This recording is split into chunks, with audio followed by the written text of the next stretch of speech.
Hola, ¿qué tal? Bueno,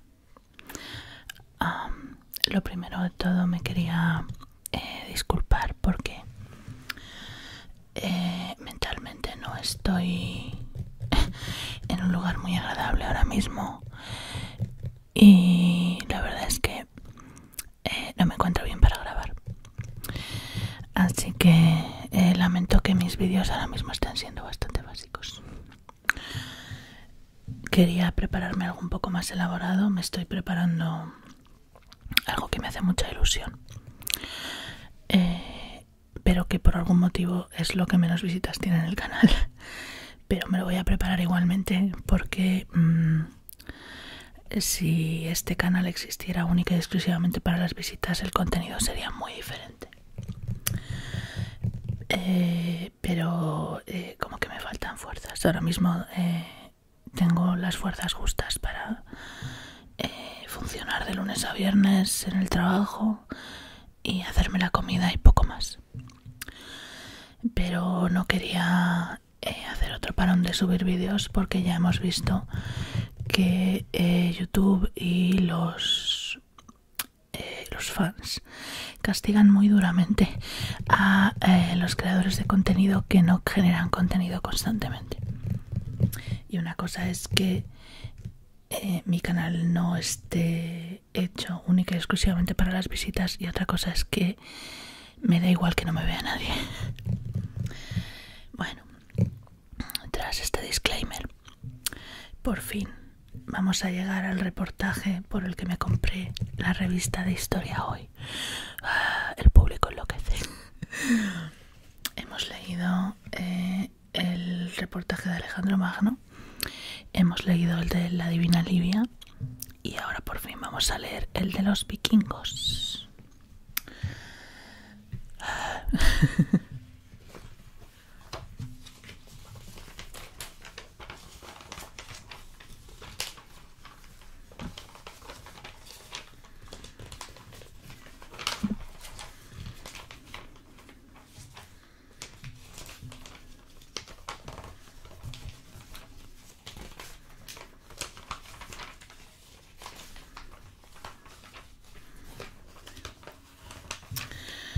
Alejandro Magno, Colin Firth, no, este es Colin Farrell, no Colin Firth.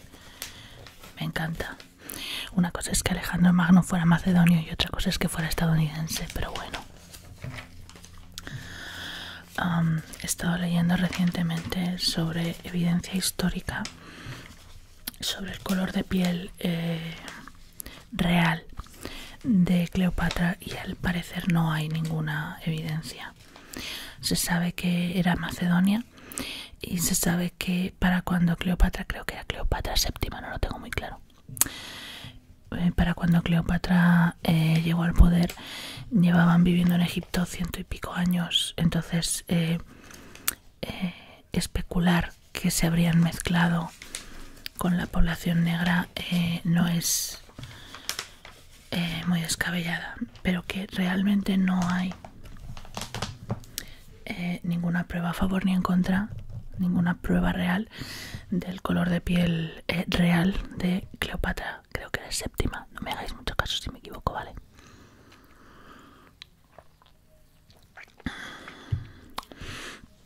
Estos debates sobre la veracidad histórica me parecen interesantes, pero me molesta que solo surjan cuando los señores blancos se ofenden. Pero bueno, mientras Cleopatra era una señora más blanca que la leche, no pasaba nada. En el momento en el que ha trascendido, porque al parecer no es la primera Cleopatra de color. Whoopi Goldberg fue Cleopatra en un anuncio. Pero es que Whoopi Goldberg es Whoopi Goldberg. Los millennials no sabréis quién es. Fue una actriz cómica muy famosa de los 90. Bueno, vamos a dejar la corrección política porque si no los señores se molestan y me dejan comentarios explicándome que me equivoco. Por fin hemos llegado al reportaje de los vikingos. Hijos del volcán. ¿Cuál es el origen de los legendarios vikingos? ¿Por qué de repente los escandinavos, un pueblo de granjeros y comerciantes, se convirtieron en el terror de Europa con sus incursiones navales y sus saqueos? Sigo una cuenta de Twitter. Hola, Mina. Mina ha estado dormida toda la mañana, pero ha sido ponerme a grabar y despertarse, porque el universo me odia. Venga, Mina, fuera. Fuera, bonita, fuera. Venga, fuera. Fuera. Mina es vikinga. Bueno, sigo esta cuenta de Twitter, Valkyries Vigil. Voy a poner el texto por aquí. Que se dedica, es divulgadora, ¿vale? Y está muy centrada en los pueblos vikingos, en la historia vikinga. Y el tema es que al parecer mucha de la información que se tiene en la cultura popular sobre los vikingos está distorsionada o es directamente falsa. Entonces, yo voy a pensar que este señor, Joan Eloy Roca, editor, traductor y divulgador histórico, sabe de lo que está hablando, ¿vale? Pero si tenéis alguna duda, Valkyries Vigil, la vigilia de la Valkyria, que de hecho recientemente se ha hecho Twitch, o sea que genial todo, y ahí podéis estar seguras de que los datos van a ser verídicos 100%. Vale, y ahora ya tengo que leer, o sea, lo siento, Midna, fuera.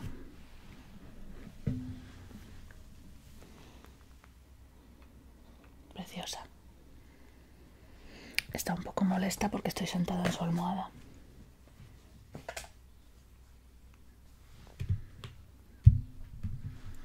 Si te quedas ahí no pasa nada, podemos coexistir, la madre que la parió.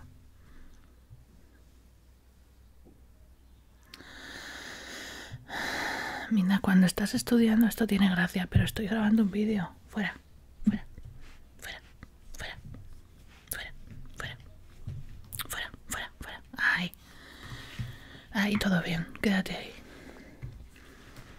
Bueno, vas a ir su cola de vez en cuando de invitada especial, pero ahí no molesta. Vale. Mina, el cacao, por favor.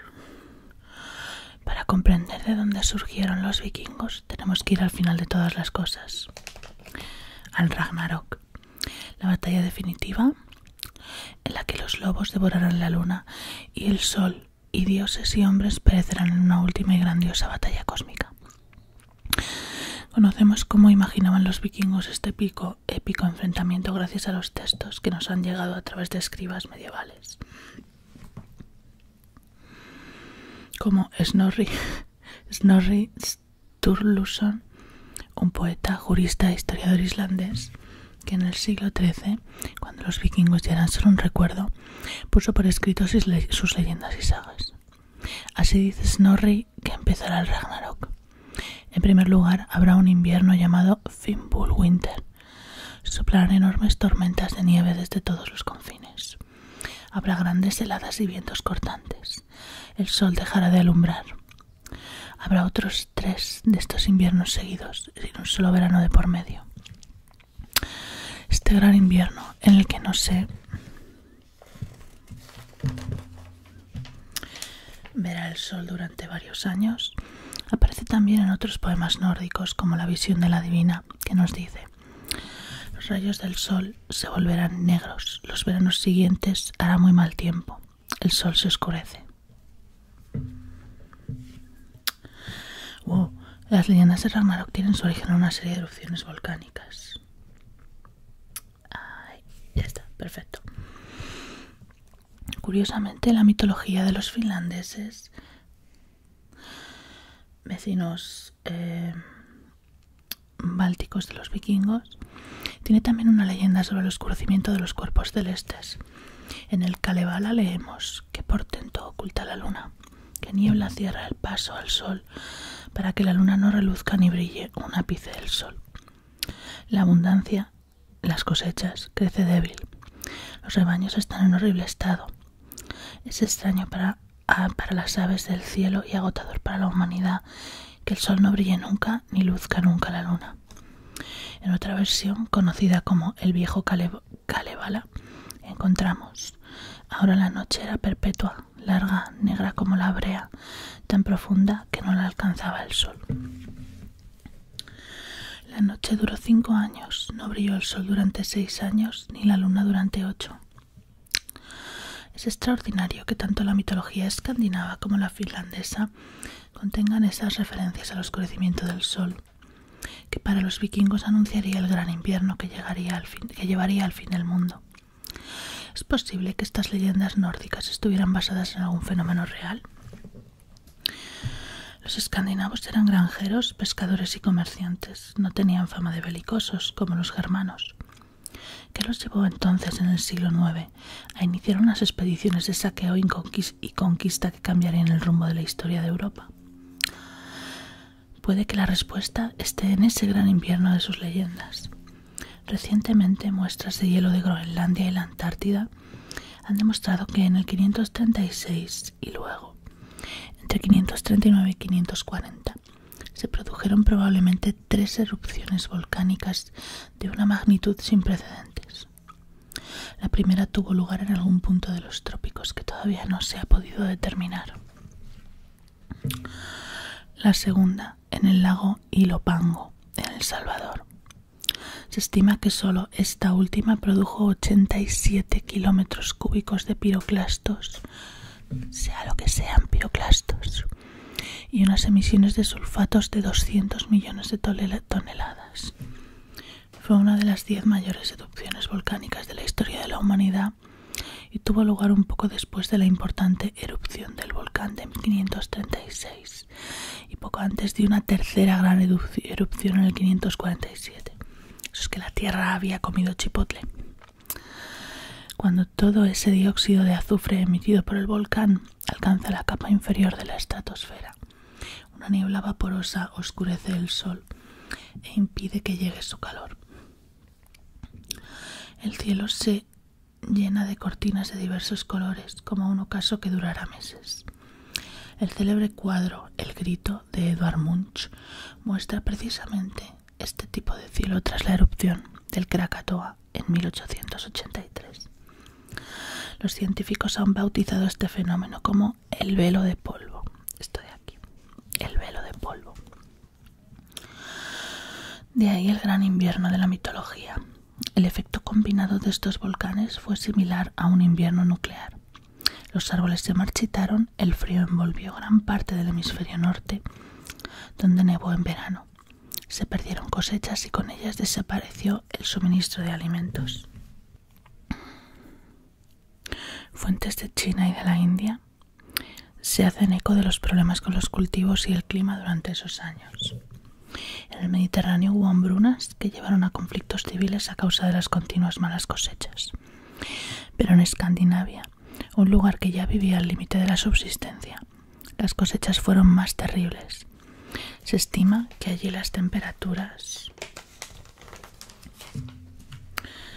bajaron de media 3,5 grados Celsius, lo que hizo que grandes extensiones de tierra dejaran de ser viables para el cultivo, mientras la lluvia ácida minaba la agricultura y también la pesca. Todos se matan, pues nada, a morirse. ¿Qué supuso este gran invierno volcánico para Escandinavia? Supuso que mi gata... no, creo que ya se va para él. No, espera. Mina. Venga, Mina, venga. Gracias. Se abandonaron en masa granjas, no porque sus habitantes se marcharan, sino porque murieron de hambre. Cuando parecía que las cosas no podían empeorar, llegó a la región la plaga de Justiniano, una primera erupción de la peste bubónica. Se estima que la suma de estas desgracias acabó con la mitad de la población de Escandinavia. Una catástrofe sin precedentes. Los antepasados escandinavos de los vikingos, pues, vivieron realmente en el siglo VI este gran invierno, y no es sorprendente que creyeran que el oscurecimiento del sol y la muerte que los rodeaba fueron el preámbulo del fin del mundo. Las instituciones y modo de vida escandinavos se vinieron abajo con el gran invierno y en la región el mundo se convirtió en un gran campo de batalla. En el poema La visión de la divina leemos: un tiempo de horrores, de gran adulterio, de hachas, de espadas. Los escudos se rajan, de vientos, de lobos. Anuncio, será del derrumbe del mundo, todos se matan. La gran crisis de mediados del siglo VI desintegró la sociedad escandinava y dio lugar a un nuevo modo de vida, que sería el germen de los vikingos. Los supervivientes se agruparon en pequeñas comunidades lideradas por caudillos guerreros. Eran sociedades unidas por lazos de parentesco y lealtad, en constante pugna con sus vecinos por conseguir recursos y subsistir. Esta fragmentación política dio lugar a constantes guerras y enfrentamientos internos en Escandinavia. Los nuevos reyes escandinavos, que eran meros caudillos militares de pequeños territorios, se incautaron de tierras y consolidaron una cultura militarista basada en el honor. Sus dinastías, como los inglinos o volsungos, son los nombres que pueblan las sagas. Oportunistas duros y violentos, hombres hechos a sí mismos, que se habían abierto camino hasta el poder a punta de espada, o más bien de hacha, y habían creado pequeños mundos a su imagen y semejanza. Es el inicio de la cultura de la gran sala, la construcción alargada en la que todo el mundo se reúne en torno al hogar para comer y hablar en presencia del rey, en la que domina el... esta página no cuenta porque es un esquema del Drakkar, el barco de guerra vikingo, y las rutas marítimas al parecer en azul de los varegos y en rojo de los daneses y noruegos. Aquí pone que los vikingos dominaron las rutas marítimas y los ríos del noroeste de Europa en los siglos VIII y IX, comerciando tanto con objetos utilitarios como con artículos de lujo. Mientras los daneses y noruegos se expandieron hacia el oeste, los suecos, conocidos como varegos, fueron hacia el este.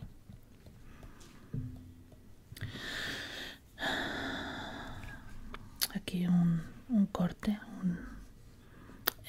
transversal, creo que se dice, ¿no?, del barco, y la preparación de la madera y los antecedentes del barco vikingo. Esto creo que lo he visto en Vikings, o igual era este, no lo sé. Vale,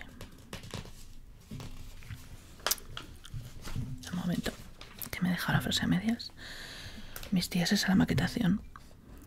En lo de la sala, que la gente se reúne en torno al hogar para comer y hablar en presencia del rey, en la que domina el ethos guerrero y los juramentos de fidelidad. Esa cultura que también se refleja, por ejemplo, en Beowulf. Vikingo contra vikingo, mujer contra mujer. Nada tiene de especial. Dos vikingos que se dan la mano. El matiz viene después.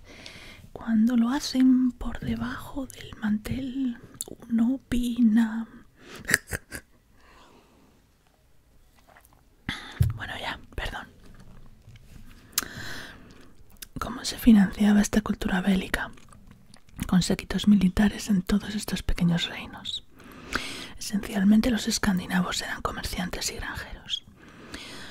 Tras la triple sacudida de la caída del Imperio Romano de Occidente, las grandes migraciones y el velo de polvo, los escandinavos construyeron unas redes comerciales que se extendían hasta la China de los Tang y el Japón del periodo Nara. Las élites guerreras surgidas del Gran Invierno supieron organizar un comercio interno en Escandinavia, que llevaba los productos del interior del país a los pequeños reinos costeros, que a su vez los introducían en las redes de comercio internacionales. Los escandinavos exportaban pieles, brea, productos sacados de las ballenas y muchas cosas más. Los pequeños reinos financiaban con estas exportaciones el mantenimiento y armamento de pequeñas huestes, De hecho, a partir del siglo VI se disparó la fabricación de hierro en Escandinavia, necesario para la producción de armas y armaduras y para los remaches de los barcos. Escandinavia se estaba armando. En Escandinavia se estaba armando.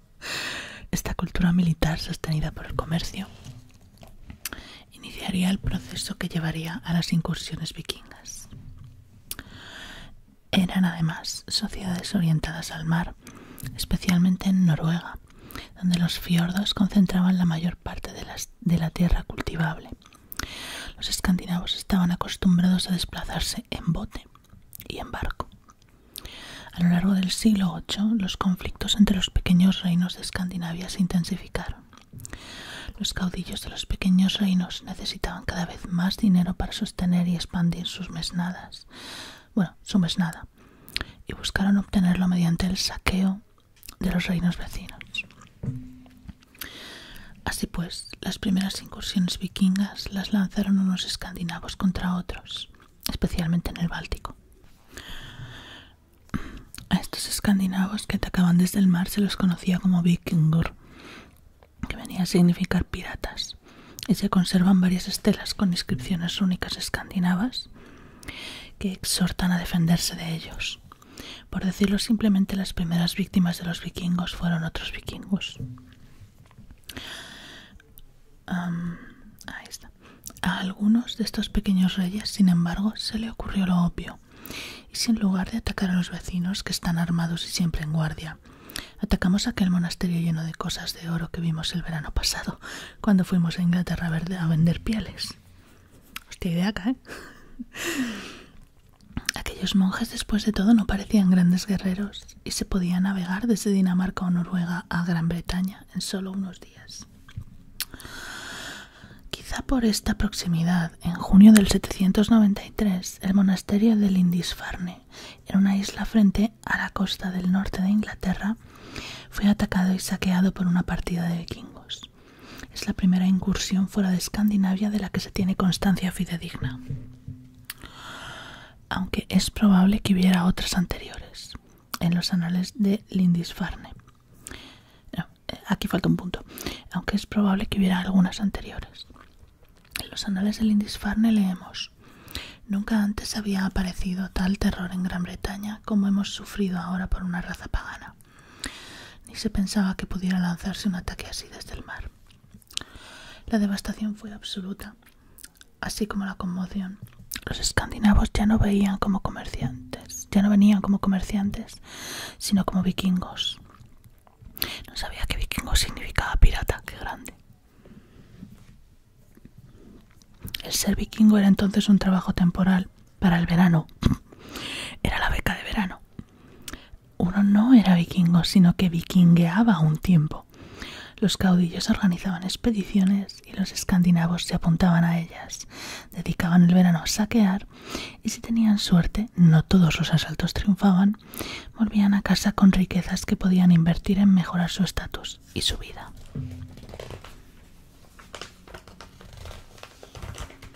Qué grande todo. La hidrarquía. Así pues, los reyezuelos piratas escandinavos y sus seguidores fueron los primeros vikingos. Con el tiempo las incursiones se hicieron más frecuentes y nutridas. Los vikingos se organizaban en pequeñas fraternidades de guerreros o lío, que eran leales primordialmente a su líder y cuyo tamaño oscilaba desde un par de tripulaciones de barcos a fuerzas de hasta 200 individuos. Estos lío podían unirse o disgregarse, lo que explica la fluidez de las fuerzas de los vikingos. Eran bandas guerreras que, cuando se unían, podían generar rápidamente auténticos ejércitos que luego se disgregaban con idéntica facilidad. A partir del 834, los escandinavos acudieron en flotas de cientos de barcos que transportaban a miles de hombres. Sus depredaciones llevarían a Europa occidental al borde del colapso. Camparían por el continente con nombres como Gran Ejército Pagano o Gran Ejército Saqueador. Esto resulta especialmente sorprendente, dado que en Escandinavia todavía no se había formado ninguna entidad política, ningún país. lo bastante grande como para lanzar este tipo de operaciones.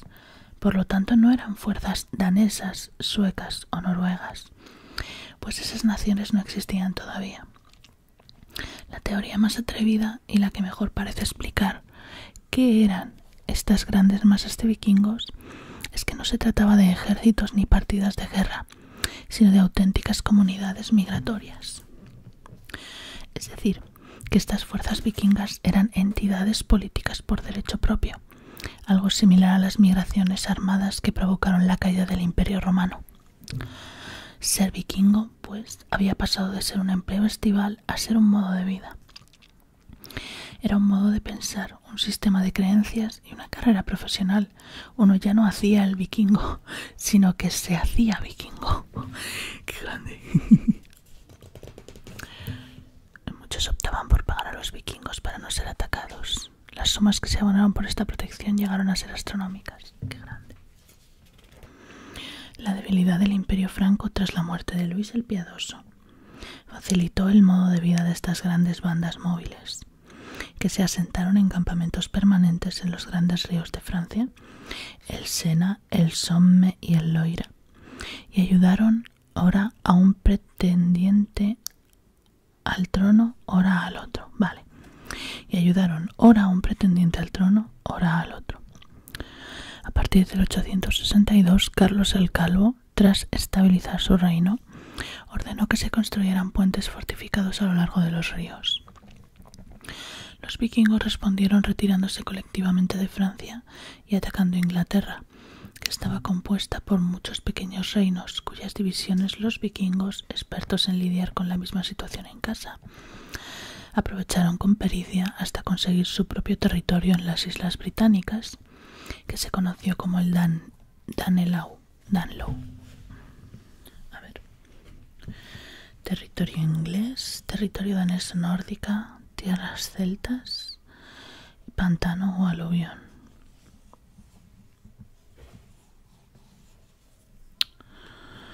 Vale. Ay. Cuando la inestabilidad regresó a Francia, también lo hicieron estas grandes migraciones armadas. El historiador Neil Price califica estas organizaciones vikingas como una hidrarquía, una organización de piratas especialmente democrática y con múltiples líderes. No tenían un rey con el que se pudiera negociar, ni estructuras estatales que pudieran destruirse. Y si se eliminaba a uno de sus jefes, otros ocupaban su lugar. No sé lo que es una jerarquía, lo tengo que mirar. Con el tiempo, las pequeñas entidades políticas escandinavas se consolidaron en reinos más grandes. La autoridad real creció pareja al cristianismo y empezaron a emerger los países modernos que todavía existen hoy.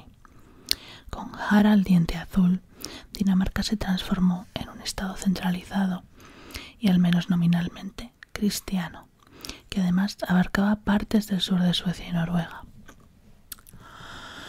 Cuando a partir de la década del 980 se reemprendieron las incursiones contra Inglaterra, fue con flotas grandes y bien organizadas bajo el mando de las familias reales escandinavas. Los vikingos ya no eran un conglomerado de pequeñas bandas. Habían dejado de ser una jerarquía pirata y empezaron a parecerse a ejércitos nacionales. En el 1013, Svein Barbahendida, rey de Dinamarca y Noruega, lanzó una invasión de Inglaterra en toda regla. A diferencia del siglo IX, los vikingos ya no atacaban imperios asolados por guerras civiles y divididos en facciones.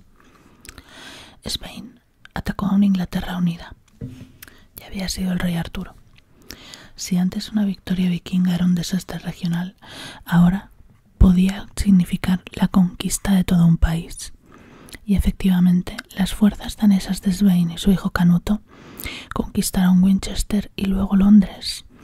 La canción de Luna London Bridge is Falling Down es un recuerdo de este ataque vikingo. La familia real inglesa huyó al extranjero y los vikingos quedaron como reyes de Inglaterra. Vengo yo. Así pues, lo que había empezado como guerras entre escandinavos tras la gran crisis del velo de polvo se convirtió luego en una actividad estacional para conseguir botín. Después pasó a ser un modo de vida y finalmente devino una actividad que abarcó estados enteros. Ese es el origen y evolución de los vikingos, los temidos guerreros que atemorizaron a todo un continente.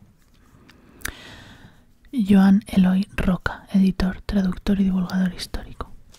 Para saber más, Prince Neil, vikingos, Hjardarkim y Bike, vikingos en guerra, Sturluson, Snorri, Edad Menor, Alianza Editorial. Vale.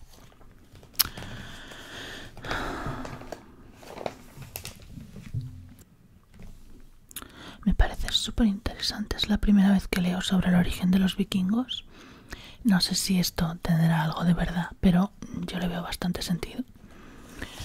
Pero vamos, es súper interesante. Me ha gustado porque además es un enfoque que nunca me había parado a pensar. Es como que los vikingos no se generaron por esporas ni aparecieron de la nada.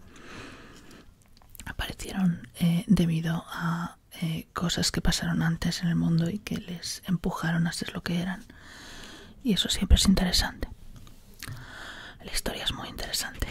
Bueno, pues ya hemos acabado. Este era cortito porque tiene un montón de gráficos. El primer monasterio atacado por los vikingos del que se tiene constancia. Los vikingos en Europa Oriental hasta el Mar Negro y el Mar Caspio. El Drakkar.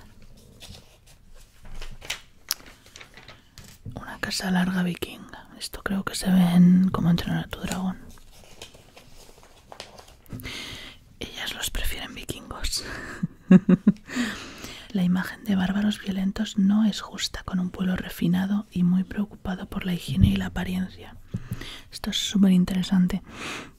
La imagen de los vikingos en la cultura popular al parecer no tiene nada que ver con la cultura vikinga real.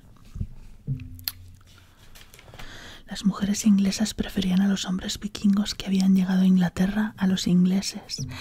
El motivo es que estos vikingos se peinaban todos los días, se lavaban una vez a la semana, se cambiaban con frecuencia de ropa y llamaban la atención por sus muchos caprichos de este tipo. Eran metrosexuales. Muchas de las imágenes de vikingos que han llegado a nosotros muestran este cuidado en la higiene y el acicalamiento de los vikingos. El famoso cuerno tallado de Sigtuma, por ejemplo, retrata a un hombre con bigotes escrupulosamente curvados y el cabello recogido con cuidado al cuello. ¡Qué grande! Los vikingos, los primeros metrosexuales. Bueno. Este es el Yggdrasil, el árbol de la vida. Que si habéis visto las pelis del MCU ya sabéis lo que es. Y bueno, pues ya hemos acabado con esto por hoy. Espero que el vídeo os haya gustado, espero que os haya resultado interesante o como mínimo relajante. Y como siempre, un beso